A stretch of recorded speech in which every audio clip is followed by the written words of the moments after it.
नमस्कार, स्वागत है आपका K24 न्यूज में। पिछले करीब 3 महीनों से दिल्ली के हाट में स्वास्थ्य सुविधाओं को लेकर सर्वदलीय समिति के राजेंद्र बोरा के नेतृत्व में यहाँ धरना चल रहा है। स्वास्थ्य को लेकर डीडी हाट के लोग बहुत चिंतित है और उनके लिए दैविक स्थिति है।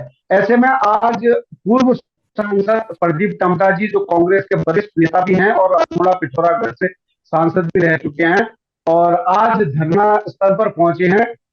क्या सोचते हैं प्रदीप जी इस बारे में, और प्रदीप जी से मैं जानूंगा। सबसे पहले सर, स्वागत है आपका। 3 महीने से लगातार हम भी कवर कर रहे हैं इस खबर को सर।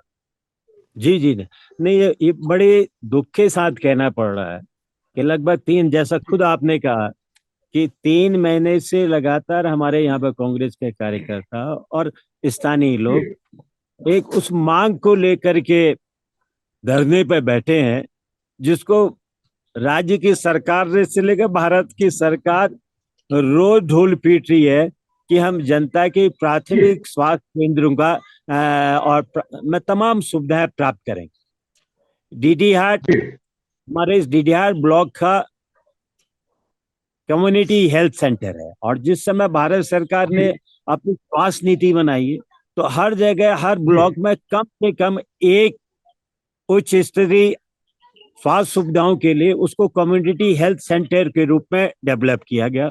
और डीडी हाट भी इसी तरह एक उच्च कम्युनिटी हेल्थ सेंटर है जहां तमाम सुविधाओं की होनी चाहिए, और ये बरसों से हो रहा है। अब ये अभी मेरे यहाँ के मुख्य चिकित्सा अधिकारी पिथौरागढ़ से भी बात हुई, और मेरे सामने खुद एक पत्र उनके द्वारा दिया गया है। बाहर प्राथमिक स्वास्थ्य केंद्र के जो है, जो डीडी हाट का हमारा जो स्वास्थ्य सुविधा का हॉस्पिटल है, उसके बाहर बोर्ड सारा है कि ये सामुदायिक स्वास्थ्य केंद्र है। सरकारी का जो डॉक्यूमेंट है उसमें भी हमारा डीडी हाट का ये पुराना सामुदायिक स्वास्थ्य केंद्र है, और अचानक कहते हैं कि भारत सरकार की जनगणना के आधार पर अब ये प्राथमिक स्वास्थ्य केंद्र हो गया।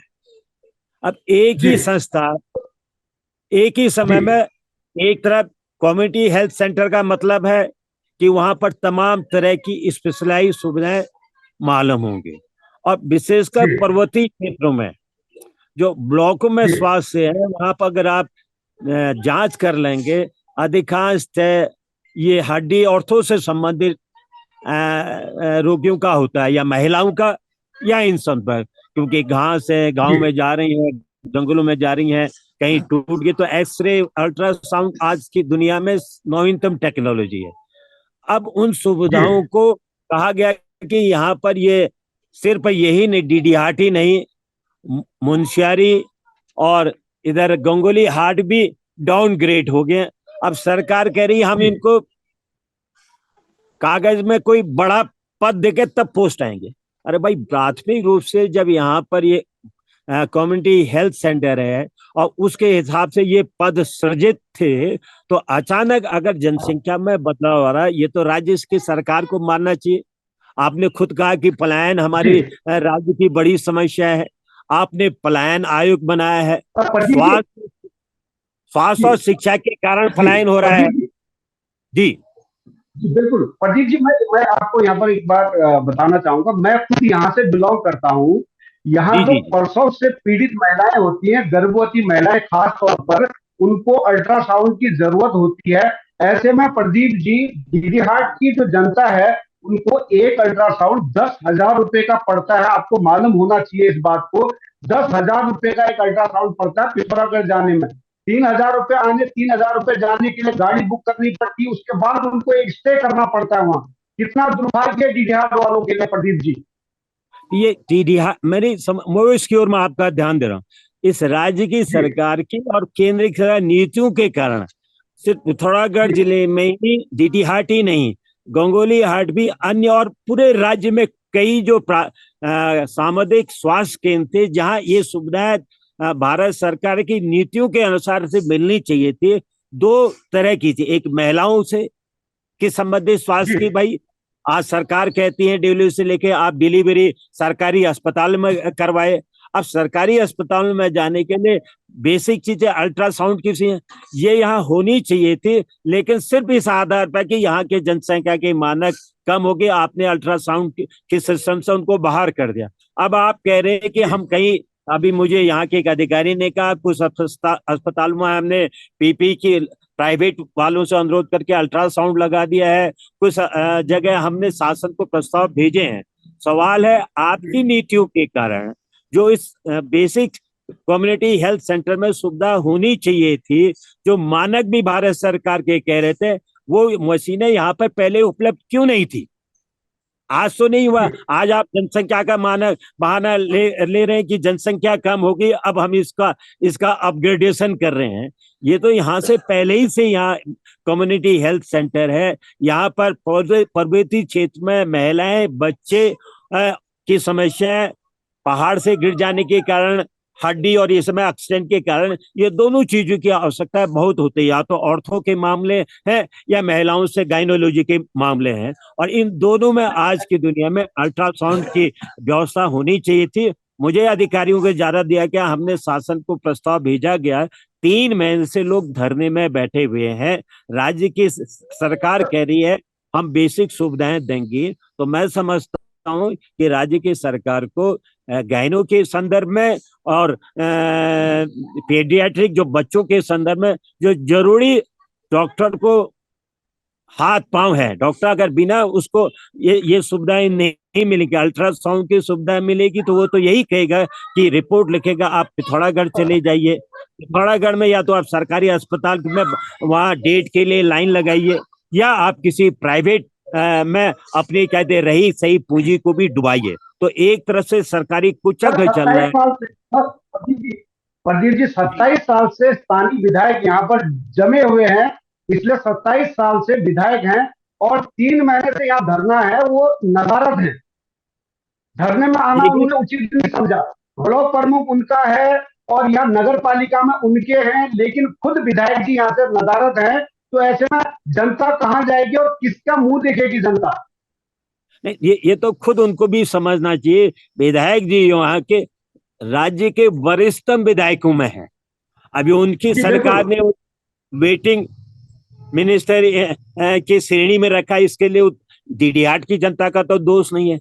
लेकिन मुझे लग रहा है कि राज्य की जो सरकार है, मैं भी पिथौरागढ़ से आ रहा हूँ, पिथौरागढ़ में वहां हमारे स्थानीय विधायक जो यहाँ भी आए थे, मयूख महल जी, वो भी इन्हीं स्वास्थ्य सुविधाओं के लिए, पिथौरागढ़ में का इस जिले का बेस अस्पताल बन चुका है, बिल्डिंग बन चुकी है, संचालन नहीं हो रहा है। विधायक जी वहां धरने में बैठे हैं। मोदी जी से लेकर तमाम मंत्री गण करें कि हवाई से चप्पल वाला भी हवाई सेवा शुरू करे की सुविधा मिलेगी पिथौरागढ़ में, वो तमाम हवाई अड्डा, टर्मिनल सब कुछ बन जाए, वो नहीं हो रहे। राज्य के अंदर तमाम अस्पतालों में डॉक्टर लोग हर साल निकल रहे हैं। जो हमारे बच्चे जो एमबीबीएस किए हैं, स्पेशलाइज किए हैं, वो बेरोजगार हैं। अस्पताल के सेंटर बने हुए, अस्पताल का इंफ्रास्ट्रक्चर बना हुआ है, लेकिन बेसिक जो सुविधाएं देने के लिए राज्य की सरकार क्यों पीछे हो रही है, ये मेरी समझ में नहीं आया। अल्ट्रासाउंड तो आज की दुनिया में बेसिक जरूरत हो गई है अस्पतालों में डॉक्टरों को अच्छा इलाज करने के लिए, और आप लोगों को, गरीब लोगों को ये प्राइवेट पूंजीखोरों के हाथ हवाले लूटने के लिए भेज रहे हैं। आप हल्द्वानी पिथौरागढ़ जाइए, आप हल्द्वानी जाइए, प्राइवेट लोगों से अल्ट्रासाउंड करके आपने गरीबी जो बची खुची पूंजी को खत्म कीजिए। तो राज्य के सरकार को और प्रदेश के मुख्यमंत्री धामी जी इसी क्षेत्र से भी है, यही सब उनका परिवार कटिना गया होगा, तो उनको तो इस बात का ध्यान में रखना चाहिए। और हर मुख्यमंत्री का और हर स्वास्थ्य मंत्री का ये दायित्व है कि आज वो अपने हर ब्लॉकों में जो ये आपके सीएचसी सेंटर है, सामूहिक स्वास्थ्य केंद्र हैं, आप उनको जिला अस्पताल का दर्जा तो नहीं दे, या तो आपने जिला बना दिया होगा था। इतने लंबे समय से यहाँ के विधायक ने, पिथौरागढ़ डीडीहाट के विधायक ने यहाँ की क्षेत्र की जनता को कहा मैं आप डीडीहाट में जिला बना रहा हूँ, जिला बना ना, तो यहाँ डीडीहाट का जिला बना, तो जब जिला बना नहीं तो डीडीहाट में जिला अस्पताल भी नहीं होगा।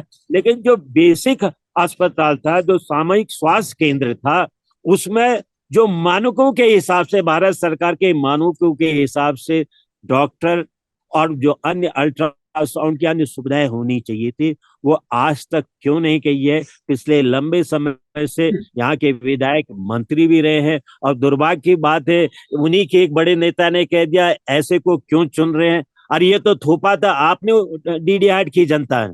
आप ऐसे निकम्मे आदमी को अपना पार्टी का क्या कहते हैं हर बार विधायक का वो क्या कहते हैं वो टिकट दे रहे हैं, और हमसे कह रहे हैं और आंदोलनकारी साथियों से कह रहे हैं कि आपने उसे क्यों विधायक बनाए।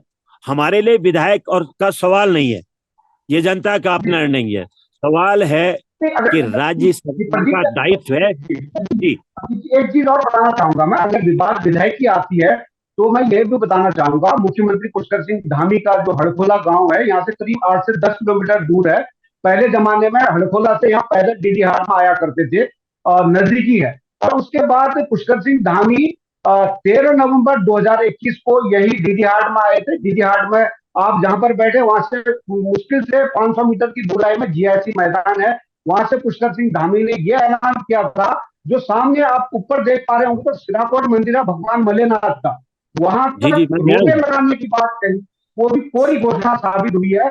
लेकिन क्या ये डीडी हाट की जनता के साथ छलावा नहीं है? पूरी तरह से चला हुआ है। मैं तो कहूँ डीडी हाट के साथ साथ पिथौरागढ़ और इस राज्य की जनता से चला हुआ है। आपने वादा किया था हम सुविधाएं राज्य की जनता को, दो मुख्य बिंदु हैं, शिक्षा की सुविधाएं देंगे, हर जगह पूरी तरह अध्यापक देंगे, और दूसरा स्वास्थ्य सुविधा का प्रबंध करेंगे। यही दो चीजें हैं। आज इस राज्य में पलायन का जो सबसे बड़ा कारण है, पर्वतीय क्षेत्र से लोग जो भाग रहे हैं शिक्षा के अभाव में, गुणवत्तापूर्ण शिक्षा संस्थाओं के अभाव में, अध्यापकों की कमी के कारण, और दूसरा उच्च कोटि की स्वास्थ्य सेवा न हो। और इसलिए जो भी रिटायर्ड हो रहा है अपनी अपनी हैसियत के हिसाब से, वो या तो जिला मुख्यालय, उससे बड़ी थोड़ी आर्थिक स्थिति मजबूत है, हल्द्वानी, देहरादून और दिल्ली की ओर दौड़ रहा है। आखिर क्या इस राज्य सरकार जो कहती है कि हम यहाँ के पलायन को रोकेंगे, ये बुनियादी जरूरत है। अगर आपको पलायन को रोकना है तो स्वास्थ्य पर और शिक्षा पर ध्यान दीजिए। हम कोई नए स्वास्थ्य केंद्र की मांग भी नहीं कर रहे हैं डीडी हाट की जनता। यहाँ पर एक स्वास्थ्य केंद्र, सामुदायिक स्वास्थ्य केंद्र बना हुआ है। हम सिर्फ यहाँ के लोग ये मांग कर रहे हैं कि स्वास्थ्य केंद्र में जो आपने मानक बनाए उसके हिसाब से डॉक्टर, और उसके हिसाब से जो बेसिक उपकरण है, एक डॉक्टर को अपने मरीज के इलाज को सुविधापूर्ण करने के लिए अल्ट्रासाउंड की मशीन हो, एक्सरे की मशीन हो, ईसीजी की सुविधा हो, एक डॉक्टर प्राथमिक जो तमाम ये सुविधाएं होनी चाहिए, उसको राज्य की सरकार को देना उसका दायित्व है। ये दुर्भाग्य है क्या आप विधायक पर डाल दें। सवाल तो पुष्कर सिंह धामी जी की सरकार का है, और डीडी हाट के लोगों ने इस प्रदेश में भारतीय जनता पार्टी की सरकार बनाई है। इनका अपने विवाद हो सकते हैं, आप किस विधायक को ऊपर करें, किस विधायक को आप डाउन कर रहे हैं, लेकिन राज्य की जनता के प्रति धामी जी का परम कर्तव्य है। आज पिथौरागढ़ में डीडी हाट के लोग हों या मुख्यालय में बैठे हुए लोग हैं, दोनों ही स्वास्थ्य सुविधाओं के लिए धरना करने के लिए मजबूर है। यहाँ पिछले 3 महीनों से धरना चल रहा है डीडी हाट में, उसका राज्य की सरकार सुध नहीं ले रही है। जबकि राज्य के स्वास्थ्य मंत्री, तमाम अधिकारी राज्य के स्वास्थ्य मंत्री धन सिंह जी के संज्ञान में इस मामले को डाल चुके हैं। प्रदेश के मुख्यमंत्री के यहाँ आगमन पर भी उनके संज्ञान में आ चुके हैं। और पिथौरागढ़ में तमाम जो बेस अस्पताल है, लंबे से हमारे कांग्रेस के जमाने में जब मैं सांसद था, वहीं विधायक थे, उस समय सुबह सारा इंफ्रास्ट्रक्चर बिल्डिंग बन चुकी है, वहां पर आप उस अस्पताल का सुविधाएं नहीं कर रहे। हमको कुछ जरूरत डीडी हाट का स्वास्थ्य केंद्र पूरा कर लेता, और कुछ अगर जरूरतें यहाँ नहीं आ सकती थी उस बेस अस्पताल से मिलती। लेकिन आज पूरे पिथौरागढ़ की जनता, जो सीमांत का जिला है, जो सीमा का प्रहरी जिला है, वहां के लोग बुनियादी स्वास्थ्य सेवाओं के लिए तरस रहे हैं, संघर्ष कर रहे हैं। इससे ज्यादा दुर्भाग्य इस सीमांत जिले का क्या हो सकता है। प्रदीप जी, विधायक जी की नींद तो इन लोगों ने पहले ही उड़ा रखी थी। अब आपके डीडी हाट पहुंचने से सांसद महोदय की भी नींद उड़ जाएगी। अब क्या करेंगे आप इसमें आप? अब क्या कहें, एक तरफ भारत सरकार कह रही है हर जिले में हम मेडिकल कॉलेज खोलेंगे, एक तरफ भारत सरकार कह रही है कि हम हमारे ओर से अब कोई भी डिलीवरी घर में या दाई जो पुरानी परंपरागत थी वहां के न होकर के स्वास्थ्य केंद्र में होगी, और उसी माध्यम से गांव से लेकर नजदीकी स्वास्थ्य केंद्र पर ले जाने के लिए तमाम तरह की सेवाओं को, सुविधाओं को विभिन्न सरकारों, केंद्र की सरकार ने शुरू किया है। लेकिन यह दुर्भाग्य से कहा जाएगा कि ये राज्य के इस क्षेत्र के सांसद का भी एक दायित्व था जो पिछले लगातार 10 सालों से है। अगर भारत सिर्फ की सरकार लंबी चौड़ी घोषणाएं कर रही है, ये सीमांत का जिला है, इसमें बॉर्डर डेवलपमेंट फंड भी आता था कि इस बॉर्डर के क्षेत्र में किसी तरह की अशांति ना हो, बॉर्डर क्षेत्र में पलायन ना हो। एक तरफ सरकार कह रही है हम सीमा पर भी, तिब्बत की सीमा पर भी लोगों को बसाएंगे, और डीडीआर जैसे क्षेत्र में जो कस्बा है, जो तहसील है, परगना है, वहां पर बुनियादी सुविधाओं को नहीं दे रहे हैं। ये सांसद का भी दायित्व था, वो अपने केंद्रीय स्वास्थ्य मंत्री के संज्ञान में ला करके कह सकता है राज्यों, वो मानकों में भी बदलाव की बात कर सकता है। एक मानक पर्वतीय क्षेत्रों के लिए अलग होंगे, मैदानी क्षेत्रों के अलग होंगे, एक थोड़ी सी बात है। तो ये सांसद का भी दायित्व, अगर मानक रास्ते में आ रहे थे तो एक सांसद का पर्वतीय क्षेत्र के सांसद होने के साथ उनका दायित्व है। भारत सरकार से अनुरोध करते हैं कि हमारे पर्वतीय क्षेत्रों में इन मानकों में आप शिथिलता लाइए, और बहुत से मानों में पर्वतीय राज्यों को शिथिलता मिली हुई है। तो मेरे ख्याल से, अगर मैं ज्यादा टिप्पणी नहीं करना चाहता हूँ, ये सांसद का फेलियर है, असफल सांसद है कि वो अपने दायित्व को पूरा नहीं कर पाए। सर 24 नजदीक आ गया है, कांग्रेस वाले अब बाहर निकल रहे हैं, ऐसा उनका कहना है। आपके जो नेता हैं राहुल गांधी जी, उन पर भी टिप्पणियां की जा रही है कि राहुल गांधी जी जैसे ही चुनाव नजदीक आता है तो वो हिंदू बन जाते हैं, मंदिरों में जाते हैं। वैसे आपके लिए भी कहा जाएगा कि आप, प्रदीप जी कहाँ थे, और जैसे ही चुनाव 2024 के नजदीक आए तो प्रदीप जी भी आप कभी पिथौरागढ़ के धरने पर जा रहे हैं, कभी दिल्ली हाट के धरने पर जा रहे हैं, कभी मुंशियारी जा रहे हैं, ऐसा आपके लिए भी कहा जाएगा? क्या कहेंगे इस पर आप? देखिए, मैं 5 साल सांसद रहा और राज्यसभा का 6 साल रहा। मैंने उत्तराखंड के किसी भी क्षेत्र में दुख आएंगे, तकलीफ आएंगे, मैं राज्य में भ्रमण करता ही रहा। जबकि, और जब मैं सांसद नहीं था तब भी मैं गया हूँ। दायित्व मेरा नहीं था, जिनको ऊपर दायित्व दिया गया था। 10 सालों से तो मैं सांसद नहीं हूँ, फिर भी मैं लोगों के पास जाता। और जनतंत्र में ये पार्टियों का काम है कि जब युद्ध आता है, ये भी चुनाव भी एक जनतंत्र का युद्ध है, उत्सव है, और उत्सव में लोग जाते हैं। हम इस सरकार की फेलियर की बात है, तो हमारा जाना अलग है, उनका जाना अलग है, जिनको दायित्व दिया गया था। अगर मुझे ये दायित्व है, मैं सांसद रहते हुए मैंने टनकपुर से बागेश्वर की रेल लाइन को स्वीकृत करवाया। 15 मिनट तक देश की संसद में अपनी सरकार होते हुए, अपने रेल मंत्री होते, रेल बजट 15 मिनट तक कार्रवाई रुकी रही थी।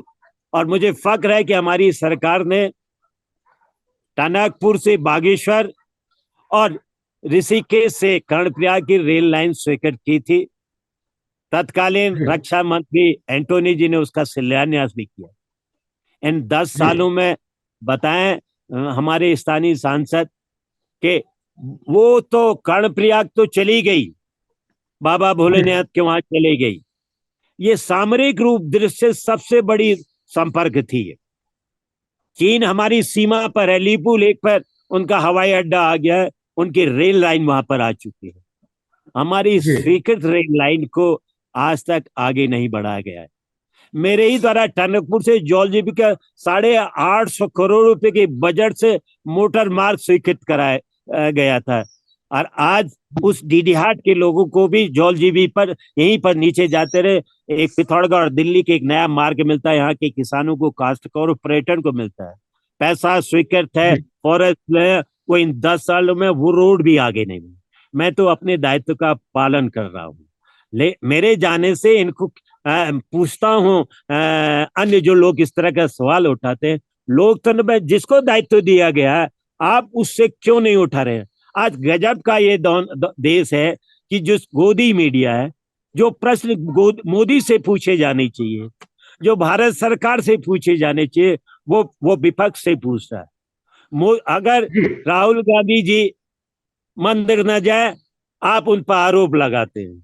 जब वो मंदिर जा रहे हैं अपनी आस्था के लिए, आप सवाल उठा रहे हैं। राहुल गांधी ने अपने ट्वीट करते हुए भी कहा, ये मेरी पर्सनल यात्रा है, निजी यात्रा है। अगर ये कांग्रेस की यात्रा होता, हो सकता है प्रदीप टम्टा भी, अन्य विधायक, हम भी दौड़े दौड़े वहां भी जाते। ये व्यक्तियों की आस्थाओं का सवाल, राज्य का दायित्व है। मैं पूछता हूं मोदी सरकार से, आप ये 22 जनवरी का क्यों इंतजार कर रहे हैं? आप इन 5 सालों में, 10 सालों में आपने उत्तराखंड को क्या दिया है? ये विशेष राज्य का दर्जा श्रीमती इंदिरा गांधी ने हमको दिया था, वो दर्जा आपने हमसे छीन लिया।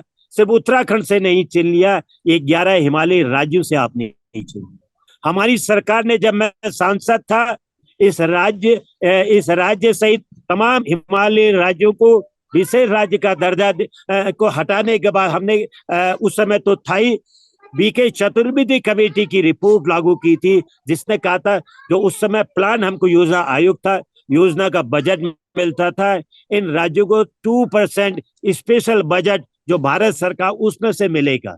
वो बीके चतुर्वेदी कमेटी की रिपोर्ट को आज तक लागू नहीं किया गया।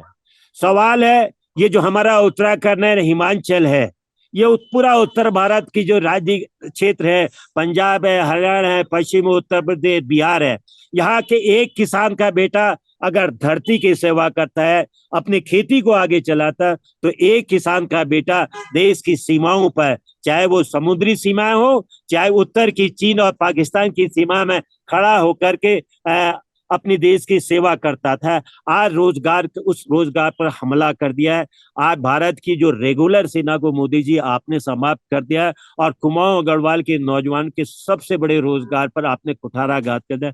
इन सवालों को अगर हम पूछेंगे तो इसी कारण आज हमको आफत हो रही है कि प्रदीप टम्टा क्यों घूम रहे हैं, राहुल गांधी जी केदारनाथ क्यों जा रहे हैं। आप कह रहे हैं हमने मंदिर बना दिया। हमने आपको इसलिए बनाया था कि 15 लाख रुपया आपने कहा था आएंगे हर खाते में। आपने कहा था कि 2 करोड़ रोजगार मिलेंगे हर क्षेत्र को। इन सुविधाओं को हमको कहा था रेल मार्ग मिलेगा, हमको कहा था हवाई चप्पल में से आप उड़ बढ़ेंगे। आज वो सवाल हम आपसे पूछ रहे हैं, तो इस सवाल पर पूछा जाना चाहिए। प्रदीप जी रूट डाइवर्ट हो जाएगा, हम डीडी हाट पर आते हैं। डीडी हाट में भी अगर बात करें स्वास्थ्य को लेकर, जो ये धरने पर बैठे हैं, सबसे पहले खबर K24 न्यूज हमने इस खबर को चलाई थी। मैंने खुद गरिमा जी, आपकी जो मुख्य प्रवक्ता है, उनसे बात किया था। गरिमा जी ने मुझे एक लेटर भेजा है, वो मैं अभी आप कहोगे तो आपको भी मैं सेंड कर दूंगा।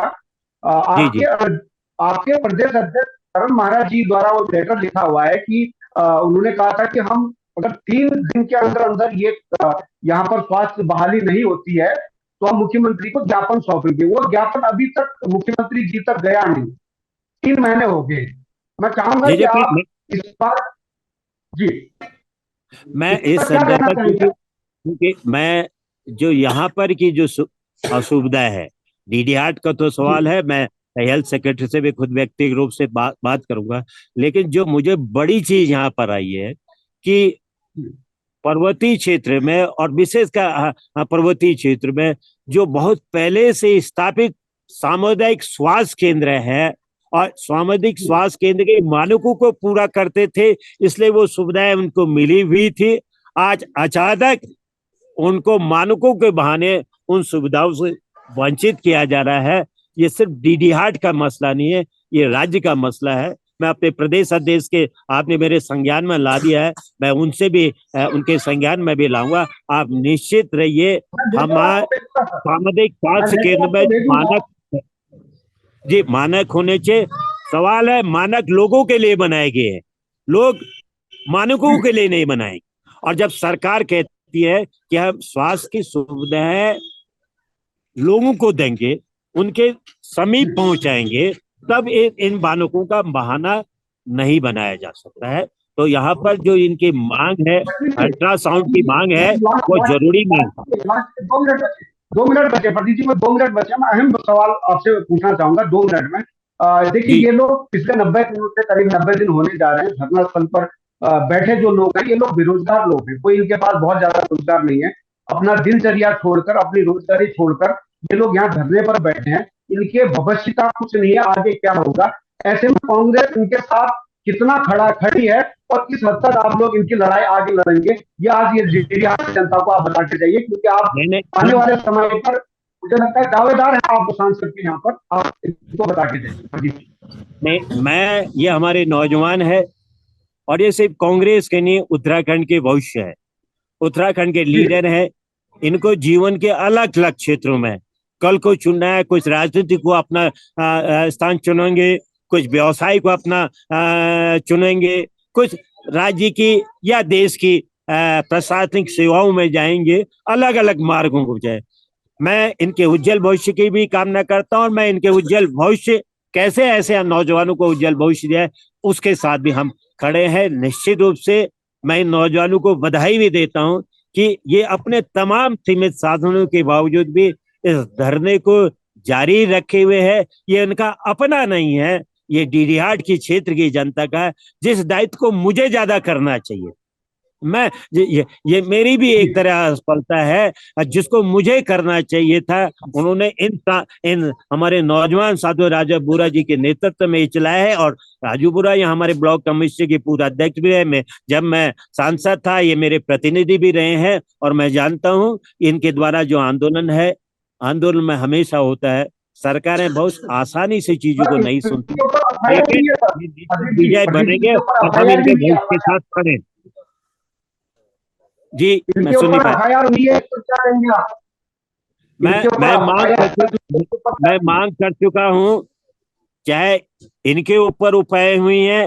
पिथौरागढ़ में आज पता चला कि वहां हमारे धरने पर बैठे हुए लोगों के खिलाफ भी दमनात्मक कार्रवाई शुरू की है। मैं राज्य की सरकार से सुना जो भी दमनात्मक कदम आपके द्वारा आंदोलनकारियों के खिलाफ उठाए गए, समझौता भी सुना हुआ था, अधिकारियों में भी आश्वासन दिया था, वो तमाम कदमों को वापस लिया जाना चाहिए। जनतंत्र में विरोध अधिकार है, इस देश के संविधान के द्वारा दिया गया है, उसकी रक्षा का दायित्व भी राज्य की सरकार का है, क्योंकि संविधान की रक्षा करना भी राज्य का दायित्व है। तो मैं चाहूंगा, मैं उसकी निंदा भी करता हूं और इन तमाम जो अफेयर है उनको फिर वापस लेने की मांग आपके माध्यम से भी करता हूं। बहुत बहुत धन्यवाद प्रदीप जी, आप अहम मुद्दे पर आप यहाँ डीडीआर पहुंचे और डीडीआर के लोगों को आपने आश्वासन दिया। मुझे लगता है कि आने वाले समय पर आप चुनाव भी लड़ेंगे, इसी लोकसभा से आप भी चुनाव लड़ेंगे। हम आपकी उज्जवल भविष्य की भी कामना करते हैं और डीडीआर पर जितने भी धरने पर बैठे हैं इन सभी के उज्जवल भविष्य की कामना करते हैं। बहुत बहुत धन्यवाद आपका जुड़ने की। धन्यवाद। लेकिन मैं आपको सिर्फ ये अपील करने आया हूं कि अगर अभी तक आपने K24 news and entertainment channel को सब्सक्राइब नहीं किया तो प्लीज कर लीजिए।